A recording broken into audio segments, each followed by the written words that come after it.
The views expressed on the Warren and Bradley Show are not necessarily those held by the hosts, Warren and Bradley, nor those of the proprietors of the website, warrenandbradley.com.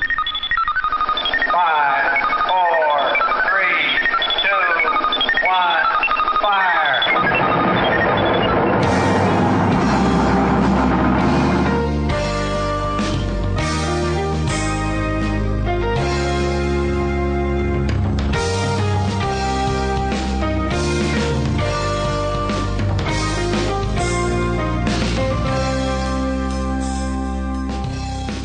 Let's make some raw magic. It is magic time. Hello, and welcome once again to the Warren and Bradley Show. I am one of your hosts, Bradley Victor. I'm the other host, Warren Van. It is episode 74 of the Warren and Bradley Show. Are we doing that again? Coming at you raw and uncut. This is actually a little bit different Warren and Bradley Show episode. I don't know how much I've talked about this in the past, but to give you a little inside baseball on the way the show is made, Warren and I did not plan much before an episode. I would go through, I'd look for celebrity news, and, you know, throughout the week I'd write things down on my little notepad on my iPhone so I'd know of things that I wanted to talk about, and if I had a street freak or some sort of segment that we wanted to bring up, and Warren would have something he'd want to talk about, but it was sort of freewheeling, freestyling, seat of the pants kind of thing. And so we would record and we would get, I don't know, maybe 70, 80 minutes, depending. And then I would go through and painstakingly edit every single thing. I would take out any long, awkward pause in the conversation, any parts of us like, I would even, to be helpful to Warren, try to take out some of the likes that he would insert into his conversation, even though I couldn't get all of them. And I don't think I'm quite as bad as saying like as you are, but I'm pretty bad myself. I would go through and take every segment, and I'd have to trim it for length. I would trim it to make us sound like less idiotic, like see, and I'm not going to edit this out now. And then it would take me hours and hours and hours, hours and hours to do this every week. During that time, I would be doing something else. Yeah. I'm not thinking about the show at all. Watching the NCAA tournament or something. Yeah. And so I started to get a little burnt out on it. Yeah. And so now what we're going to try to do is to be uncensored and uncut. Basically, we're just going to be talking as usual, but we're going to try to pay a little more attention to segment breaks, to the length of segments. We're going to try to stay focused more. And all I'm going to do is I might still be trimming for length a little bit, but I'm not going to edit anything in the middle. Everything you hear is what was actually said. Oh, it's nerve-wracking. It's almost like being live. It is kind of live, and I was always a little worried about it because we're not professional broadcasters. What? Well, I didn't study communication in college. I don't think you did either. Although you've become quite the expert at editing audio. I can edit audio well, actually. Yeah. You developed a skill. But now I've just thrown that skill out the window because I don't need it for the show anymore. So. Well, last week after we recorded, you looked a little downcast. Yeah. And you looked at me and you're like, maybe we should just stop doing the show. I was going through a dark period, and I was thinking, for the amount of work I was putting into it, you looked really sad. It seemed kind of like a thankless task a little bit, but I think this way it's gonna be a lot easier for me to edit the shows and get them posted, and it'll stop being a chore and just more of a fun thing, because I like sitting here every week. It's nice to have a nice conversation. It's good. I need some sort of social interaction with people. Yeah, you don't really get out much. No, I didn't go out at all this weekend again. I just stayed at home. Yeah. I had a tragedy in my Minecraft world. Uh-oh, what happened? Oh, my God. So I wasn't able to record my newest episode of Minecraft, so I was trying to... There was a big snafu. Did something happen within the game? Like some zombie sheep attacked you or something? I lost a lot of my booty, and it was hard to booty. Did another player come into your game and steal it? No, I fell in lava. You fell in lava? Yeah. After hours and hours of trying to mine quartz ore. For those of you who are new to the mining of quartz ore is just you doing one repetitive thing over and over and over again? Well, like hitting the mine quartz ore button? We don't want to get too much into this, but if you want to get the real details, you can go watch the Bradcraft channel on YouTube. Get but right basically, there's a alternate dimension called the Nether in Minecraft. Yeah. And there are certain ores that can only be gained by going to the Nether. And the Nether is a very dangerous place filled with like zombie pigmen and floating gas bags. Is this like underground? Nah, it's a different dimension, but it looks kind of Holy crap, I didn't know about Yeah. this element. Wow. Yeah. You have to go through a weird little portal and everything. And there's lava everywhere. And basically, I had journeyed for forever in the Nether, gathering this quartz that I need to complete my mansion that I'm making in my Let's Play series. Yeah. And I had stacks and stacks of it. I had all my fancy diamond enchanted tools that I was using that took forever to get those and to gaining levels so I could enchant these things. And then at the very end, as I was about to go home, I had all the quartz I needed. And I was climbing this ladder, and I peeked my head up, and a skeleton went, ha-ha, and shot me, and I fell just half a mile into a thing of lava. And I couldn't survive that. I couldn't survive that. And then when you die, all your inventory scatters everywhere, but since it was in lava, it all burnt up. That's brutal. It was horrible. I want to make sure when you're playing this game, though, I don't want this to turn the same thing that the podcast apparently turned into, which is just like labor-intensive time I in turned front of a everything screen into that, Warren. you don't enjoy. Are you still enjoying the game? I do, but then, yeah, it was the kind of thing where this happened, and I was like, yeah, I freaked out. My little brother was online with me at the time. We were playing on our server together, and I went into this litany of cursing that I think my poor innocent little brother has never heard the like in his entire life. And then I was just like, ugh, and just turned the game off. I had to go have a stiff drink and sort of get myself together. Did you really? Did you pour? Okay. No. So I pictured you like going to the like window and looking out of our bumtown and like pouring some whiskey in a shot glass. Wearing and, like, my wife beater. Yeah. No, I don't actually keep any alcohol in my house. But anyway, I was severely deflated and did not even feel like playing the game ever again. But then I'm required to do so because I do these Let's Play videos. But again, nobody watches the Let's Play videos, so I'm not actually required. You're not. I want to emphasize that to you. The only thing that requires required. me is me thinking that I'm required. It's the same thing I do with everything. With the podcast, I didn't have to go and edit through every single little thing. Yes. But I make myself do it because in my mind that makes it better, but I don't think anyone cares. Nobody notices. Nobody gives a shit but me. Yeah. And it drives me crazy. And I'm just trying to let things go a little bit. Just be like, okay, Warren paused there. I said, I'm going to leave that in. That's fine. Yes. Nobody notices but me. It's okay. Yeah. And make sure you rechannel that energy or take that time and do something you enjoy. Yeah. Well, see, these are things... Initially, they're rewarding, right? These are things that I enjoy, but then everything I enjoy, I turn into a job. task. Yeah. And it's this weird perfectionist thing that doesn't penetrate every aspect of my life. No. I don't know why. If I could like your professional apply life? that to other things, yeah. It might actually be of benefit instead of things that don't matter at all. Yeah. Yeah. Yeah, I was talking to some people at work about that, about our experiences in school and in college and whatnot. Yeah. And how everything I had learned in college was completely useless, but I found interesting. Yeah. And other people, of course, I work with like medical professionals, and they had always, taken all these classes they weren't terribly interested in, but they were useful. They were useful. Like they learned something in college, and they still apply that to what they do every single day. I took a class about the fucking Beatles when I was in college. Yeah. Yeah, unless you're going to be a mechanical engineer or something like that, most of what you learn in college is completely pointless. But I definitely, if I were going to go back to college, I would definitely learn something useful. Would you? A skill, well, maybe. Yeah. Yeah. I mean, if you have all this energy that you're like pouring into these things, like productive energy, just think if you had like... I know. But see, that's what I can't seem to figure out is how to force myself to pour that energy, because I can be insanely focused and detail-oriented and really hard on myself, but I don't apply that to anything that actually matters. Yes. Yes. You need to channel that energy into something productive. Are you still doing your like push-up and sit-up regimen? Yeah. Well, that's good. Yeah. Yeah. Yeah. That's sort of productive, right? I guess. And that, again, but it's also another thing that doesn't really matter that much. It's not like during the summer I'm going to be hanging out on the glorious beaches in Bellingham and like paparazzi snapping pictures. Ooh, look at Brad's beach body. That's not going to happen. Maybe it's good for your health, though. Yeah, I guess. If you look in the mirror, is there a noticeable difference? Yeah. You look like muscly and stuff? I'm ropey, wiry, you might say. And without that sort of workout regimen, you're just scrawny? Well, I've always been thin, and I've been Thin and slack, maybe? No, I mean, because my job is physically demanding, and so I've always been wiry, I guess you would say. But I didn't really have a man chest before. Now I've got a bit of a man chest going on. Yeah. Oh, so it's not just flat. You have, like, pectorals? Yeah. Oh, yeah. And my stomach is starting to, like, bulge out a little bit.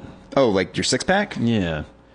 I still need to starve myself so I have no body fat at all. That's the next thing. But I was noticing, I don't know, I mean, I could talk about this for a long time. I don't know if you really want to talk about this, but I was noticing when I had done my little regimen the other day, I was doing my push-ups and my crunches and everything, and then I went and took a shower, and when I got out of the shower, I still had the pump, you know.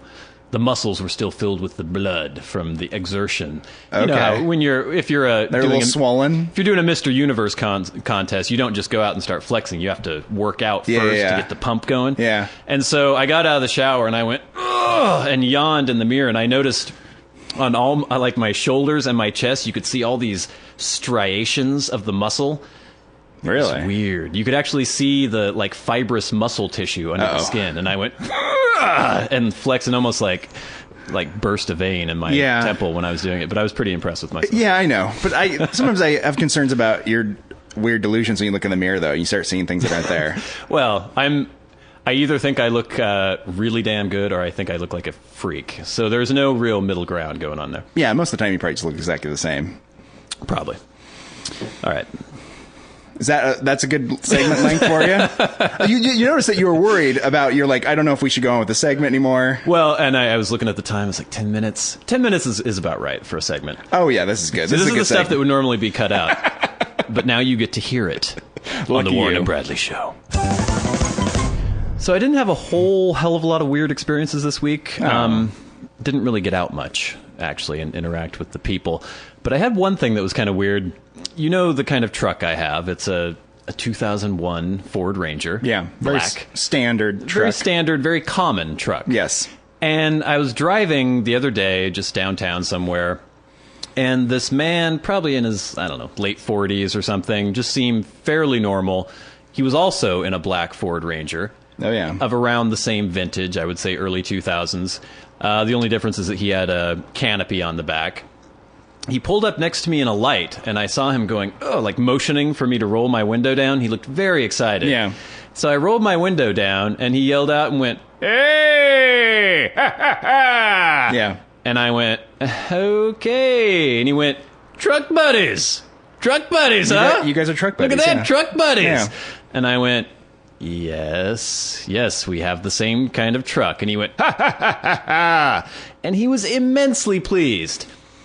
Now, yeah, I can understand if I were in, I don't know, like a 64 Aston Martin DB5 or something, and somebody else came up in a 64 Aston Martin DB5, there might be a little burp, burp, honk of recognition, like, hey, we got the same car. It is a rare, unique, vintage car.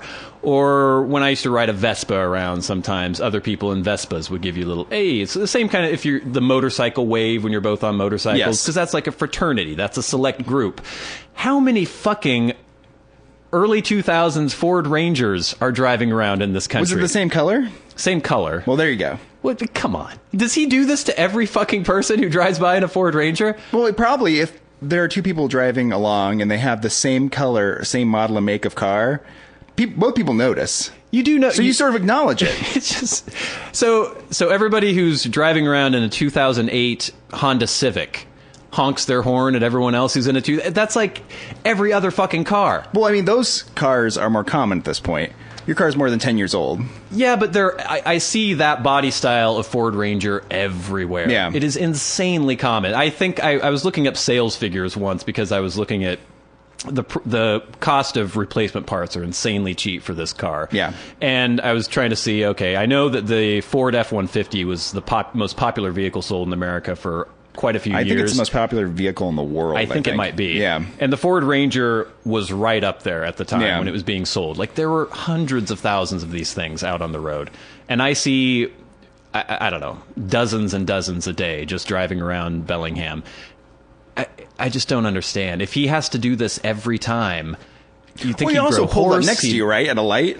Yeah, he actually was behind me, and then he wanted to pull up right next to me truck so buddies. he could have this Were you conversation. guys truck buddies? We were truck buddies. I'm not going to deny that we're truck buddies, but I don't know. It just seems a little excessive. Well, I know. I was walking home from work a few months ago, and I noticed a car that was identical to the car I used to own. Which was that? An '88 Toyota Corolla hatchback. Oh, yeah. Remember that? I remember that. Yeah. Didn't you have a Justy at one point, too? Yeah, the 3-cylinder. The problem with the Justy was I bought this Subaru Justy hatchback. Mm-hmm. They don't make Justies anymore. It apparently had a centrifugal clutch. Yeah. Which is something you might find in a lawnmower, I understand. Yeah. And the clutch went out instantly. Probably had about the same horsepower as a lawnmower. It did not move very fast, especially when the transmission didn't work anymore. And so I didn't have that car very long. I loved the car. I thought it was adorable, but... Adorable. Oh well. It's an adorable little car. Now, you're not a car person, Warren. No. But if you lived in a city where you needed to drive... Yeah. And money was not an object, do you have, like, the dream car that you would want to have? Because when we were kids, we used to look at pictures of cars. At least I did. I used to get Motor Trend magazine. You'd be like, ooh, look at that Lamborghini Countach, Oh, yeah, everybody had posters of them Which up is on a their walls. ridiculous car if you actually look. I saw somebody, I think it was on the UK Top Gear or something, where one of them had, I think it was little Richard Hammond, had been in love with the Countach when he was a little kid, and so he finally got a chance to drive it's like a useless an 80s car. Countach. He said it was the worst thing in the world to drive around. It's extremely uncomfortable. You can't see anything. No, you can't see anything. Yeah. It's just a big engine with you sitting on the front of it. Yeah. But do you have a car now that you would lust after if you could have any vehicle? It's interesting. Are you even aware? You're probably not aware of enough kinds of makes and models. Well, you see a lot of cars going around. Yeah. And I'm like, oh, that car looks kind of okay sometimes. Mm-hmm. But the one thing I would probably do I wouldn't get a luxury car. I wouldn't get a Lamborghini or a Ferrari. If I don't need that. no I don't like attention. Oh, yeah. And the people who have those cars are just like everyone's turning and looking at them that's constantly. why they have them. Yeah. That's why they have it. I don't want that. I would probably just get a normal car. Such as? I don't know, a Toyota Camry.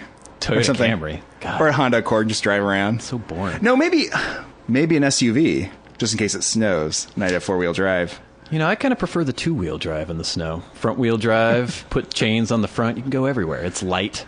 I notice, what you see every time we have a heavy snow? You see all these Jeeps and 4x4s in ditches because people go, I've got a 4x4. That's hubris, though, right? It is hubris. And they just think they can go and do whatever they want. And they weigh 3 tons, so they're just like, sliding around all over. Oh, yeah, then they just slide right in the ditch, yeah. If I had a dream car, this is excellent podcasting topic, by the way. So if you're thinking about getting Brad a car, if you're an eccentric billionaire who likes the show, one of the few people that listen to the show, but you happen to be a very rich person, this is the car that Brad wants. A huge percentage of our listenership is eccentric billionaires, who just give crazy gifts to people for no reason. I know what you mean about the supercar thing. I wouldn't want anything too ostentatious, even though the newer Lamborghinis are apparently, ever since they got bought by Audi, they're engineered a lot better than they used to be. They still look the same? They still have kind of that crazy flair, but they actually drive really well and are more practical. I mean, they're not practical. They go 250 miles an hour, but they're like V12s and get maybe 3 miles to the gallon or something. But there's the newest Lamborghini, the Aventador, was reviewed very highly on Top Gear, on the UK Top Gear. But again, it looks like a Lamborghini, it's a little too ostentatious. I used to really like the Mercedes SLS. It was the reissue in the 50s. They had the gull wing. Okay. Where the doors opened up like gull wings. And that was a seminal classic sports car from the 50s. It was the fastest road legal car of its time. I think they have nostalgic commercials from Mercedes where they show that racing around. Right. And so they did a new kind of version of that's pretty damn cool. But again, that's the other thing too. You pull up downtown in Bellingham in your gull wing Mercedes and the doors open up, everyone would just be like, what a fucking douche. Knock over somebody's bicycle right next to you. Well, they open up. It won't hit another car next to you. It's engineered properly. It's not like you have to park in those special spots for vans that have people in wheelchairs. But if you saw somebody getting out of their car, their gull wing Mercedes, and their door opened in that way, wouldn't you think they were a douchebag? Yes. Yeah. Because they'd be looking for attention. Yeah. Yeah. Well, that's the thing about those cars. A lot, your Jaguars, a lot of your Range Rovers. I'm not meaning to attack the English, but the cars are pieces of shit as far as they just break down constantly. They're not built very well, but they're very expensive. And basically, Jaguar is supposedly good now too because they got bought out by somebody. Yeah, exactly. They got bought out. Or no, they were owned by General Motors and they sucked, and now they're owned by some English conglomerate and they're good again. Supposedly. Supposedly, but the thing is, like the Japanese cars make a bunch of cars that like last and are really good. Yeah. And if you want it, like people always used to tell me this, if you want an actually nice car, you just get a Lexus. And a Lexus is like a very nice car. And it's not going to fall apart. It's and just it'll get a really you nice Toyota, right? It's made by Toyota. Yeah, it's made by Toyota. Yeah. Or the Toyota Avalon. There is the Lexus LFA, the crazy supercar Lexus that they only made like 100 of them. They have like a sports car? Oh, yeah. It's crazy. Oh, really? Yeah. Yeah, that's what... Like maybe Paris Hilton had one or something. Yeah, maybe I would... Yeah, I'd probably just get like a... I like the little cars. I like little cars. Nimble. Parking is easy. Maybe a little hot hatchback or something, but not like a douchebaggy hot hatchback. Hot hatchback? What is this, the Fast and the Furious? You're going to like soup up a Civic or something? No. Well, maybe those ground effects lights on the bottom. Ooh. Oh, those are cool. I do like it when people take their like Honda Civic and they like... pimp it out, I guess they call it 10 years ago. And they change, like the Honda logo to like yellow. Yeah. And they change some of the trim to yellow. I always think that's a nice look. The lowered Jetta with the weird flat paint job, and I just don't get that at all. And the giant spoiler that does nothing on a front-wheel drive car, idiots. When you're putting weight down on the back, if it's a rear-wheel drive car, that makes sense. You have a spoiler on the back, and it forces the rear down, and you get power from the wheels. Okay, When it's front-wheel drive, it does nothing! Yeah, it's just it's just a decoration. It's a fucking douchebag badge. That's what it is. But it's just another decoration. It's just some thing of, like, look how cool my car is. I got this spoiler on it. I like things that are functional. If you want a functional car, then you'll just get a Camry like me. Yeah, I guess. And we'll both just drive around. So we were worried when we were starting the show whether or not we'd have anything to talk about because we didn't have a lot written down. We've just managed to waste an entire segment talking about cars. What is waste? What are you talking about? Okay, you're right. We managed to fill an entire segment. What is the point of the show? Amazing insight. There is no point to the show other than us to talk, and I guess that's what we've been doing. Yes. And I think that works. I think it's fine. We're just talking. That's what the show is. We are talking. Well, now we're not. We're going to take a break, and then we'll come back with Celebrity Minute.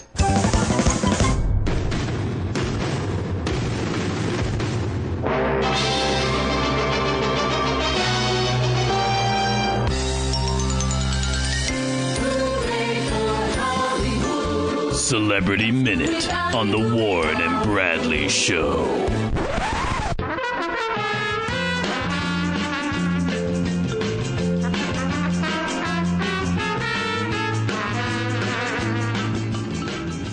On this week's Celebrity Minute on the Warren and Bradley Show, we'll start right off with our favorite, Justin Bieber. Looks like the Biebs and Selena Gomez might be back together. Bieber recently submitted a picture to Instagram in which he is pictured shirtless with some sort of strange broom head hairstyle going on, and Selena Gomez is... I think she's trying to look seductive, but she just kind of looks like she's scowling. Yeah. And she is sitting behind him with her arms wrapped around his waist while he is working on his computer. He captioned the photo with, "You've been making music for too long, babe. Come cuddle. Her." So supposedly that's what Selena Gomez said to Justin Bieber before she started to cuddle him. As far as I know, Justin Bieber has never made music, ever. So I don't know if that's actually true. Oh, but this would... make you think, right? That's supposed to make he does have a little that, keyboard over here. Well, that he's like striving, like with like writing notes on paper and like hitting keyboards and stuff, like coming up with songs. I don't think he does that, does he? I doubt it. No, I don't think he even writes the lyrics for his songs. I'd be really surprised. He doesn't choreograph his little dance moves. He does nothing. He has a vocal trainer. He has an arranger. He does nothing other than just perform like the little monkey he is. And maybe that's why he bought a monkey. Because he was sick. He's treated like a performing monkey at all times. And so then that's some weird sort of, I don't know, subconscious thing where he wants to have a monkey to perform for him. And the monkey's like, bad boyfriend, trying to sing his songs. And he's like, come on. What was the monkey's name? Wow, that's a weird theory. I think it makes perfect psychological sense. Your theory is that the monkey is his Bieber, and he's in this relationship, he's Bieber's management team. Yes, so he's being controlled all the time, and he resents it. That's why he's been acting out. So it's lately. a control monkey. The pot, the scissor. all that shit. Yeah. And so then he buys a monkey that he can make perform. And so he feels power because he's powerless right now. Yeah. He's got this huge corporation that depends on him to make money. He feels trapped. Okay, we're looking at this picture right now. Yeah. Do you think this was a calculated move that part of the management team came up with? Well, again, somebody is taking this picture.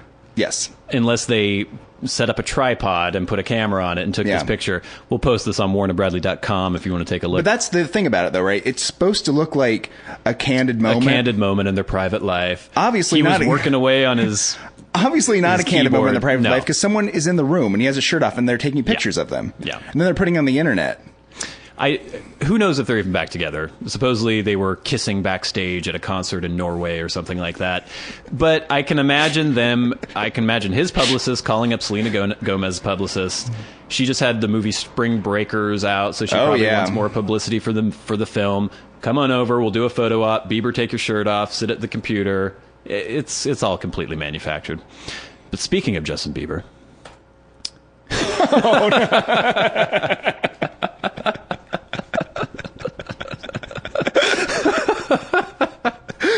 What is going on? Oh, I'm sorry. I just clicked on another story for Bieber, and the picture that came up. He has is that a hard hat with spikes on it? And what's the things coming out of his ears? That's just the railing behind him. That's a railing behind him. Oh, I thought it was a giant earring. Again, we'll post this picture on warrenandbradley.com. Paper towels on his shirt? What is that? Bieber is wearing... I don't think it's a hard hat. I think it's just a baseball cap with the obnoxious straight brim, but he's got all these spikes sticking out of it. He's wearing ridiculous oversized nerd glasses, which I'm sure have no prescription in them. He looks like such a fucking douchebag. I want to break him over my knee. Anyway, the story that this picture is attached to, I don't know what this picture what it has to do with the story at all, but this is from... Oh, boy. This is from Us Magazine. Justin Bieber's tour bus searched by police in Sweden. Drugs and stun gun found. Ooh. Bieber was not in the tour bus at the time it was searched. Apparently, they were parked outside of a hotel, the Grand Hotel in Stockholm. And an on-duty police officer was walking by, and he smelled marijuana coming from the vehicle. The door slammed in his face. Yes. And so he went to get a search warrant. They got drug-sniffing dogs. By the time the warrant was served, Bieber was performing. He was on stage, and so no one was actually in the bus. They found unidentified drugs, I'm assuming marijuana, if they were smelling marijuana, and a stun gun, which apparently is illegal to have in Sweden without a license. So no arrests were made because they couldn't tie the drugs to anyone. Bieber's representatives say that this story is completely false, that this bus was searched, but nothing was found. And Bieber took to Twitter and said, "Some of the rumors about me, where do people even get this stuff? Whatever, back to music." He's really working hard on the music. So they're just alleging that this didn't happen at all? They're alleging it didn't happen at all.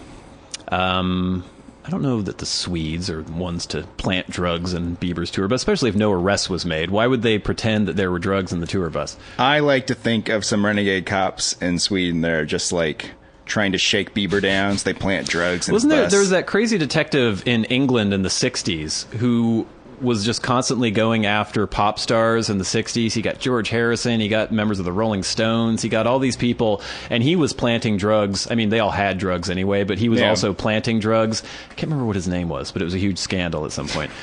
But no, I don't think that happened in this case. But don't all tour buses have marijuana in them? Yes. I would think so. I'm surprised they weren't going through Texas when this happened. I know. That's usually where this goes on. Now, here's a tragic story. Gwyneth Paltrow feels humiliated after ditching underwear at Iron Man 3 premiere. Here's another picture we'll have to post on warrenandbradley.com.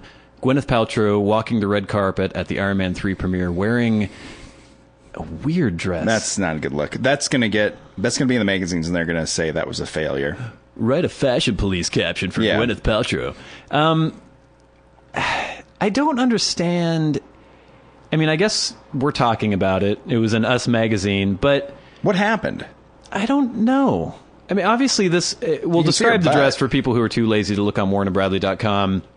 It's a weird dress that has these nude panels from the waist down on either side. So basically from the side, she is naked. Yeah. And from the front, it's almost like a loincloth going down, covering her genitalia and her a-hole. So she couldn't wear underwear because you'd see her underwear? I guess. And this was humiliating? Yeah, apparently it was a last-minute decision by her stylist, and Gwyneth Paltrow was unsure about it, and she had to quickly shave her pubic hair before putting on the dress. What? That's in the story? I kind of had a disaster. I was doing a show, and I changed there, and I went, I can't wear underwear. I don't think I can tell this story on TV. Well, let's just say everyone went scrambling for a razor. She said this on the Ellen DeGeneres show. Because you can see, think her pubic hair went all the way to her hip. I think that was the problem. I think that was the problem. Have you ever seen... Well, we'll get into that. She also said that she works a 70s vibe normally, and I think that's referring to some sort of giant bush that she has going down there. Yeah. Unmaintained. I once saw a girl. Yeah. In a bathing suit. Okay.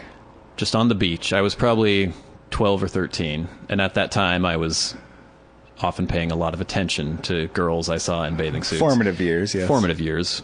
And her pubic hair, she was wearing a modest swimsuit, like a one piece, and it wasn't, high cut or anything. Her pubic hair went from, I'm assuming it was under where the bathing suit covered as well. But then also, I'm like motioning to my crotch right now. And I'm like looking at his crotch as he's motioning down at it. It was all the way down the inner thighs. Yeah. All the way up, and it almost wrapped around to the hips. And then it was ridiculous. I could not imagine anyone having that much pubic hair. If Gwyneth had that situation, she would definitely need to shave it at this point. Because, you want to be embarrassed. Go wear a skirt or a dress to a premiere and have a bunch of pubic hair on your side. Yeah. You got to get that bikini line going. Have you ever experienced too much pubic hair on a partner, Warren? No. No? No. Neither have I. It's usually... But how much would have to be too much? Well... Like they'd have a diaper of it on? What I just described. Would that really bother you? Yeah. It wouldn't bother you? I don't know. I'd probably be okay with it. Really? Yeah, I'm pretty tolerant. If a girl is hairier than me, that's where I draw the line. But it doesn't go all the way up to her chest. What if it does? If she's completely covered in hair, yes, that would be an issue. Right. God, everyone should date Warren. Amanda Bynes shaves half her head. This is the new me. I included this story just because we haven't really had much to say about Amanda Bynes lately. She has shaved the sides of her head and now has this weird puff of white hair on the top. And she looks like a freak. Nobody cares. Next story. Lil Danger, convicted of murder in Spokane shooting. There's another Lil? There's plenty of Lils. Oh, so Lils. I will also post this picture online. I'm going to show Warren here. Lil Danger and his posse. Oh, God. They look like people that would be hanging out in Spokane. Well, guess what? Yeah. The shooting happened in Spokane. Shocking. For those of you not native to Washington, we live in Western Washington, the good part of Washington. Eastern Washington is the crappy, bad part of Washington. The only good thing that comes out of Eastern Washington is apples. And even those are kind of mealy sometimes. They're not very good apples, no. Good cherries, though. Rainier cherries. Delicious. It's the breadbasket of our state. But apparently the rest of Eastern Washington is filled with gang members, as far as I can tell. These guys look like, I guess they're Hispanic people. I'll say this. Anytime you're on the West Coast and you go over the mountains, you're going to run into a lot more kind of methy kind of there's a huge migrant worker population in Eastern Washington picking the apples, picking the cherries. Okay. And, where are you going with this, Brad? Well, it's not a high income profession. No, it's not. It's a migratory sort of profession, and I think it leads to a lot of poverty, which in turn leads to crime, which in turn leads to drug use. Okay, yeah. And I guess there is a thriving rap scene in Spokane. A rapper who goes by the name Lil Danger faces life in prison without parole after his conviction in a shooting that killed another rapper at an after-concert party at a Spokane hotel. John Castro, who I guess is... that's the actual moniker for Lil Danger, was convicted Thursday of second-degree murder in the November 2011 shooting of 21-year-old Jose A. Jr. Solis, a rapper from Moses Lake. Ooh, another name call from old Eastern Washington there. The 28-year-old Castro has 2 previous convictions for violent crimes and faces a mandatory life sentence as a 3-strike offender. The only reason I really mentioned this story is because it is from Spokane, sort of close to home. Well, last year the girlfriend and I went to Eastern Washington for a while. We actually stayed in Spokane, and... I just passed through there. I never really spent any time there. There's not, it's kind of a sad place. Yeah. Last story. I just thought it was kind of strange. Stolen Pulp Fiction car found 19 years later. Oh, my. The Chevy Malibu that Vincent Vega drove in Pulp Fiction. Yeah. You know, somebody fucking keyed it. Yeah. You know, that whole scene with Lance. Apparently was actually owned by Quentin Tarantino, and it was stolen in 1994. And it has now been found. So it was actually stolen before the movie? When did the movie come out? 94 or 95? The movie came out... I'm trying to remember. We were in high school. Maybe it was 94. I think it was 94. Yeah. Yeah. It was stolen and then turned up in Victorville, California. Oh, yeah. Yeah. Victorville. That's like the Spokane of California. And apparently the person who owned it was not the thief. I guess he had been defrauded by someone else. And they said, but I don't know if he was aware, ooh, this is the Pulp Fiction car, or if it was just like, ooh, look at this 64 Chevy Malibu. Yeah, I don't know. But, well, it seems like if you were to say this is the Pulp Fiction car, someone might like type that in the internet and be like, the Pulp Fiction car was stolen many years ago. Yeah. You might not want to buy it. But I just wonder, I guess Tarantino has not commented on this yet, but is he going to have to like go to Victorville and claim his car with like bums have been sleeping in it? Well, he's probably going to have to take, I imagine he'd get on the Greyhound bus. Yeah. And he'd take it to Victorville. It does stop in Victorville. Yeah, and then he would get out and he'd try to get his car and then he'd drive his car back to Los Angeles. Do you think he cares at all about this Chevy Malibu? No. I don't think so either. If a car was stolen and it's been gone for almost 2 decades, I think you lose your attachment to it at that point. Who knows what's been going on in that car for all these years? I know. You know what I mean? Lots of whores fucking. Oh, that'd be a great movie, though. Just make a movie of what the adventures of this car. Yeah. Like Herbie the Love Bug. All right. I think that's enough time for Slavery Minute on the Warren and Bradley Show.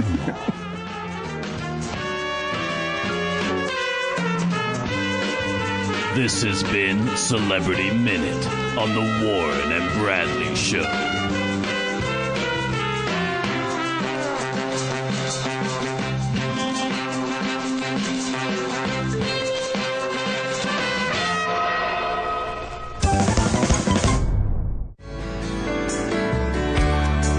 Say things that don't make any sense, and then they do things that make even less sense than the things they said that didn't make any sense.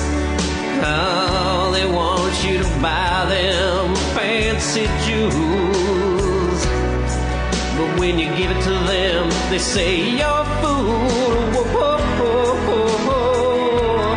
'Cause that's how women are.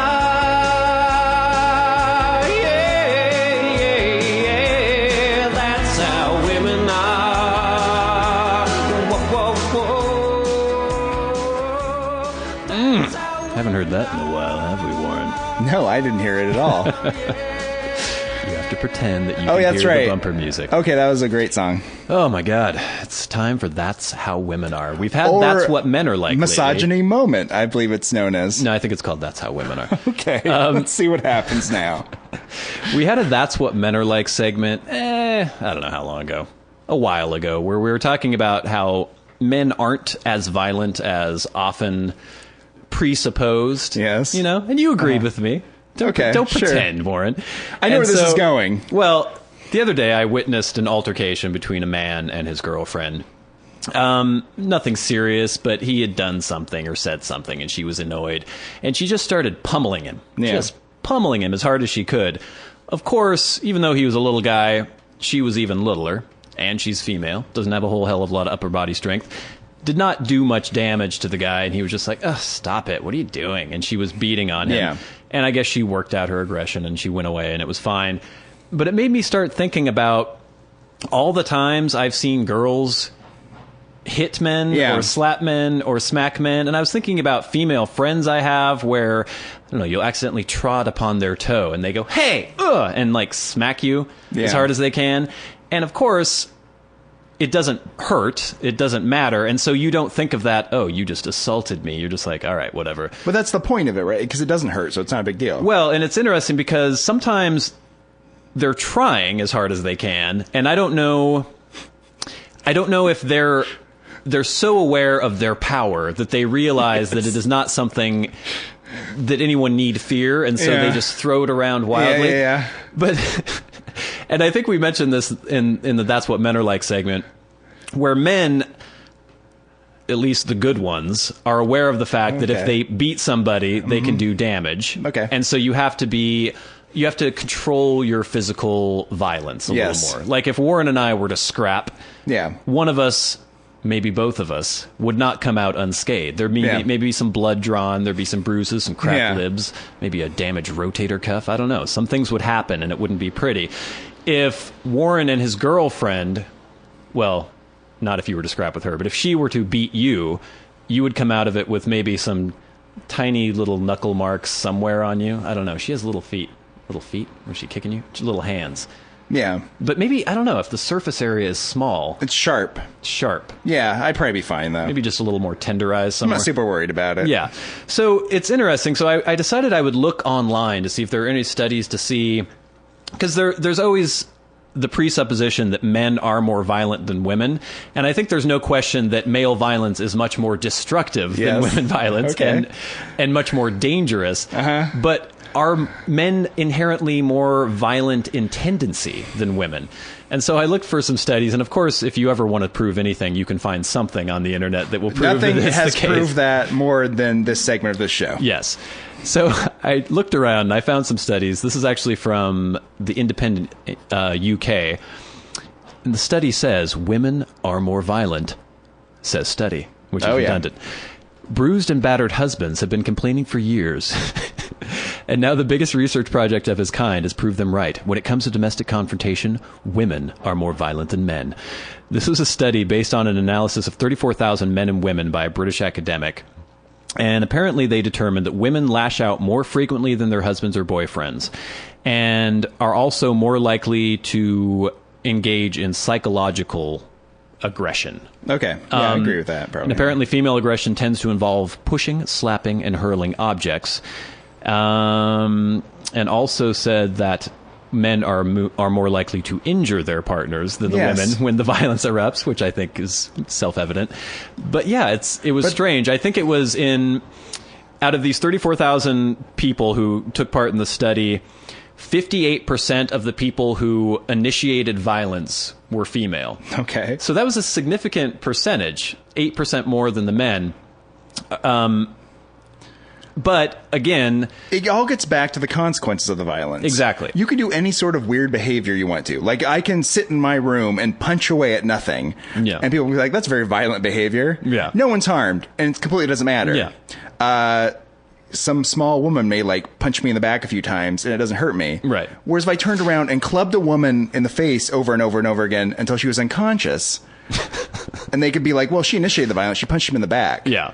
But that doesn't matter. The proportion of your response far exceeded the violence that was perpetrated upon you. I will say this. If women were punching all the time and hurting people really badly, they would stop doing that because there'd be a lot of consequences. I would think so. Yeah, because it doesn't matter. But when women punch each other, they hurt each other. But I think they tend to punch men more than they punch each other. That happens like the bad girls club and stuff. Remember the crazy like girl fights that would happen in high school? For some reason, I remember in high school, it was only girl fights for the most part. Yeah. I hardly ever saw men fighting each other. Men didn't seem interested in fighting each other. And again, it seems like because, I could really get hurt. If I challenge Warren to a fight, I might lose a tooth, or I might get a fractured skull or something. I don't want to do that. And women, but they would beat the shit out of each other sometimes. There'd be giant clumps of hair and like claw marks everywhere. Yes. Women can do some damage. Well, that's the other thing, too. Maybe that's the way we treat violence by women, too, is that I know if I were to see... cat fight. Well, a little Look bit. at that cat fight. Just in the sense that, like, if I saw two large men, like, going at each other as passionately and as angrily as I've seen women go at each other, I would do something to, like, intercede and try to stop it. Right. Whereas at the same time, you see these women, like, pulling each other's hair and screeching and trying to scratch each other and stuff, and you're like, I don't want to get involved. Oh, how quaint. Well, so it's like, well, they're not going to be horribly hurt. Probably not. No. But I think, you know what? As a man, I'm offended by this, because why should women... I'm trying to maintain some sort of sense of outrage here. Why... Yeah, okay. I don't know if it's going to work. Why should women be allowed to just give in to their violent urges because there's no consequences? When the violent urge is the same... consequences. That's why. Right. You don't have to curb your behavior if there's no consequences to it. Yeah. You can do whatever you want. It's not going to work. But if people are getting hurt... There's another study that I found where they took a survey of 2,500 college students from the University of Florida and the University of South Carolina. And again, the statistics pretty much match what they had found in the study in England.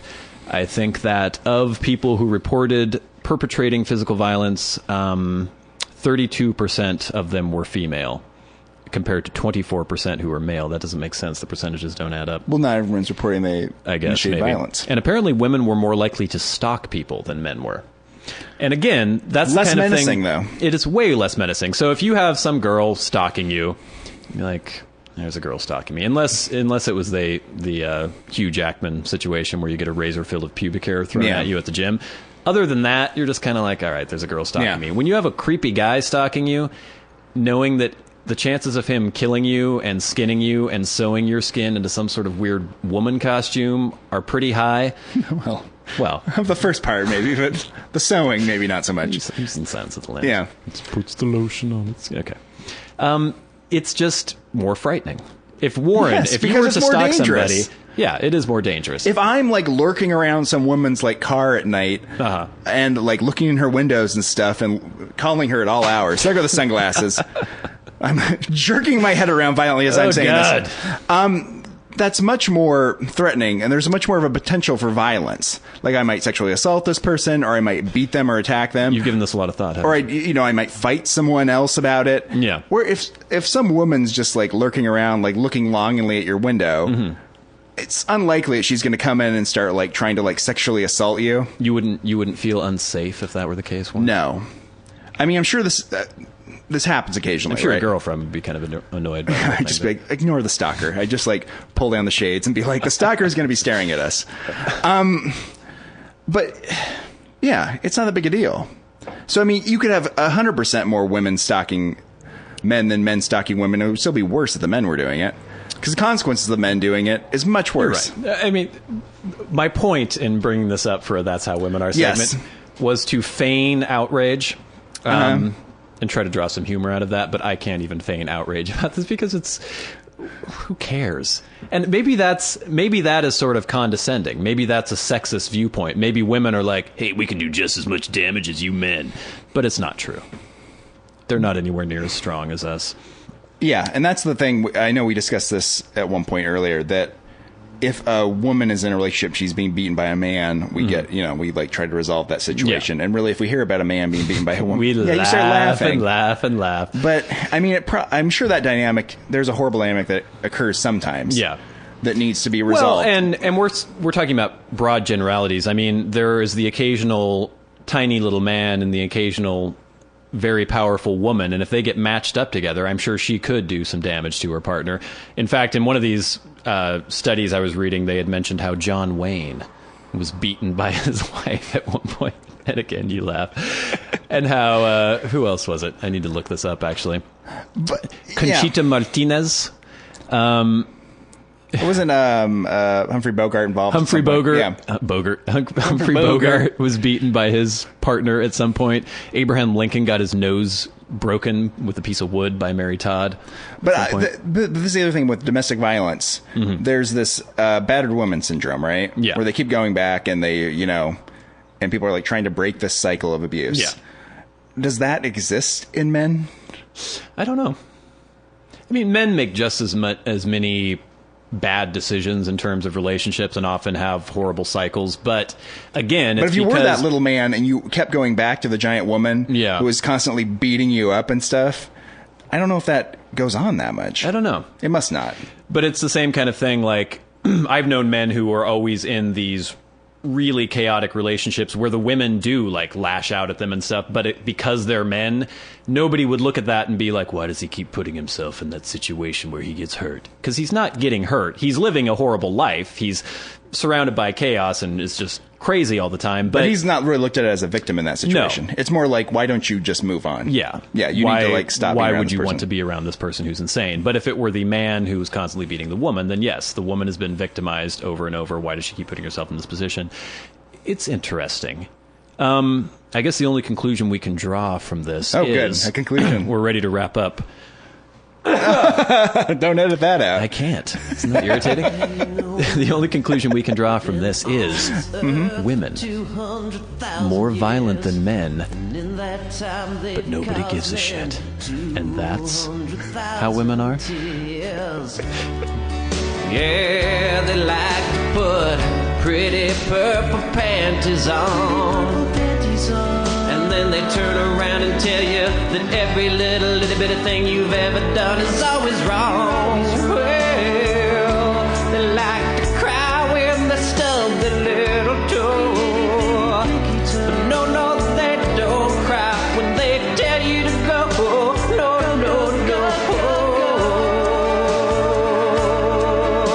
Yeah, that's how women are. Yeah, I'm talking about how women are. Whoa, women are. Okay, we're really scraping the bottom of the barrel here. I was listening to an old classic Loveline episode the other day from like 1996 or something, and Adam Carolla had I don't even know if I could say interesting hypothetical that he asked during the show, and Dr. Drew was not amused by it, but he had several callers tried to answer this question. The question was this, Warren. If you can think of the most repugnant, unattractive member of the opposite sex, you don't have to name any names. Just picture that person in your mind. Picturing that person. All right. You got one? I don't know if I could even think of one. Now, would you rather have to have sex with that person, but nobody would ever know that you had, including that person? Yeah. Or not have sex with that person, but everyone you knew would be convinced that you had, and there was no way you could ever convince them differently, and she would think that you had as well? Oh, weird. It's weird. It's mind-blowing, really. It is mind-blowing. I'm usually a person that doesn't care about what people think of me. Mm-hmm. I'll just go along. But I think in this situation, I might just have sex with the person. Really? Just because it's a short-term inconvenience. It's like taking your medicine, right? Is it just an inconvenience, or... Because it's gross, I've never had sex with anyone who... I mean, maybe on an emotional level, or maybe... was repugnant? Yeah, or maybe morally and ethically repugnant? Perhaps. Yeah. Or maybe just really annoying. But not physically repugnant. But I've never had sex with anyone who I was like, by just their appearance. Why would you have sex with that person? Some men are just like, fuck it, you know? They'll just have sex with anything. So to speak, yeah. Well, yeah. Isn't this weird? There's this weird male thing where... It doesn't matter. It's what we've talked about before. When men get thrown in prison, they're like, well, I got to fuck something. I'm going to fuck this little Puerto Rican guy.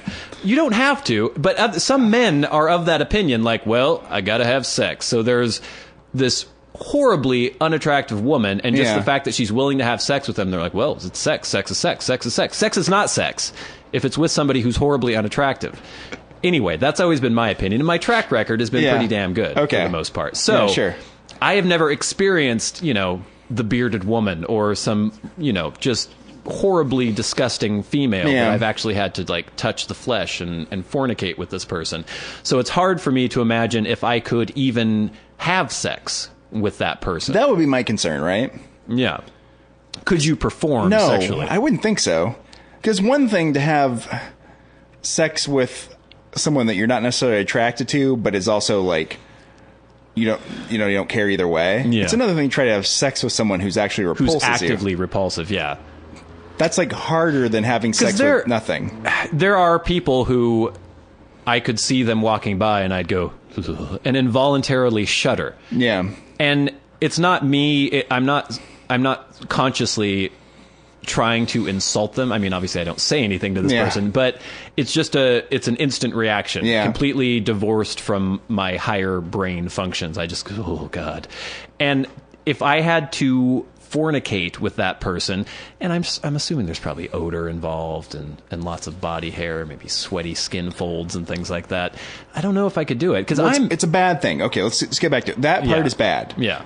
But then if you decide not to have sex with a person, where everyone's just convinced. I know. You did something with this person. Wow. And that's people just talk about it and people laugh about it. They would laugh. And everyone, any woman that might be interested in you, someone else is like, well, you see that troll over there? He had sex with that troll. That's one of the main arguments for actually having sex with the person, because women I think even more than men, will judge you by the people who you have been with in the past.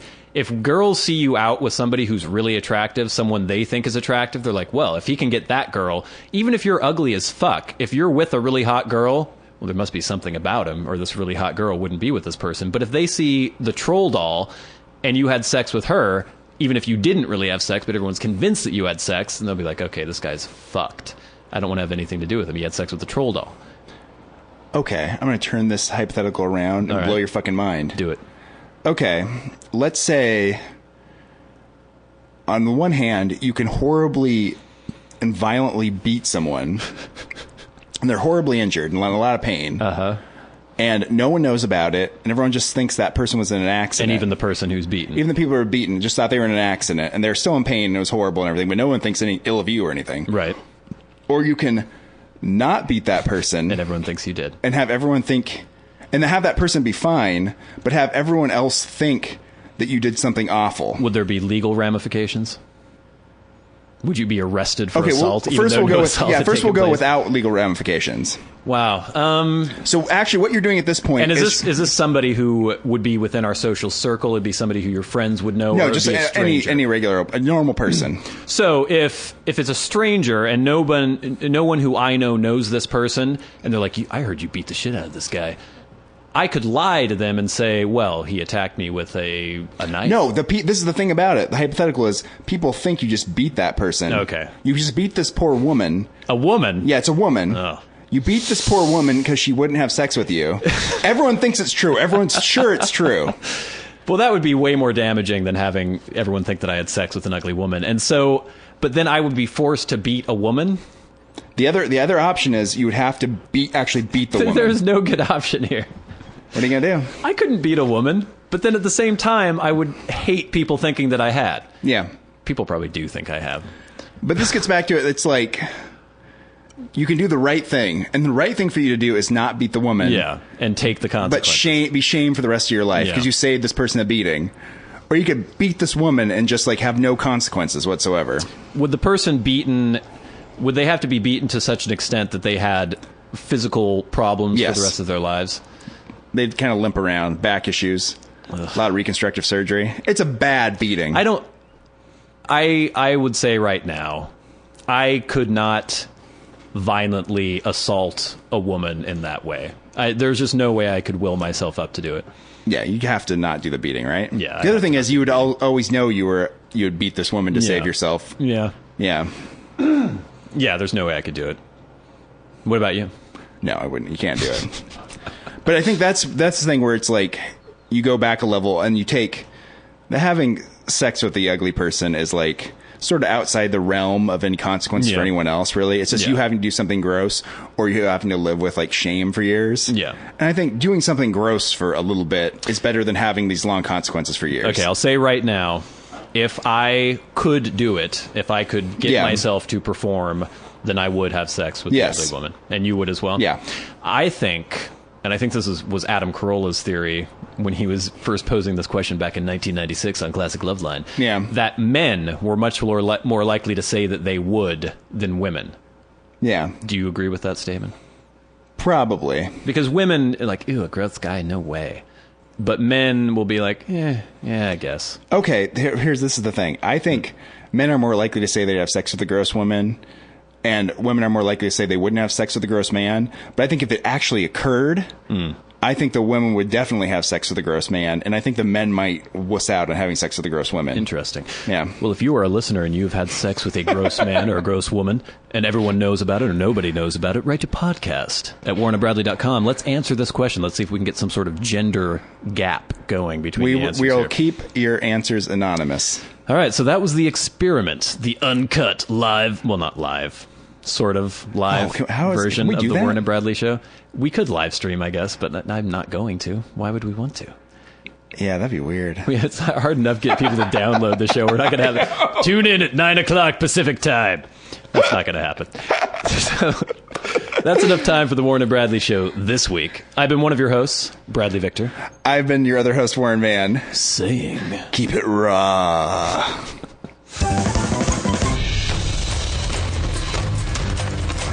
This has been The Warren and Bradley Show, brought to you by Warren Van and Bradley Victor. For podcast news and information, like the show on Facebook at facebook.com/Warren and Bradley. Follow the show on Twitter at Warren and Brad. Subscribe on iTunes and leave a review. For episode archives and episode pictures, go to warrenandbradley.com, and to contact the show, write to podcast@warrenandbradley.com.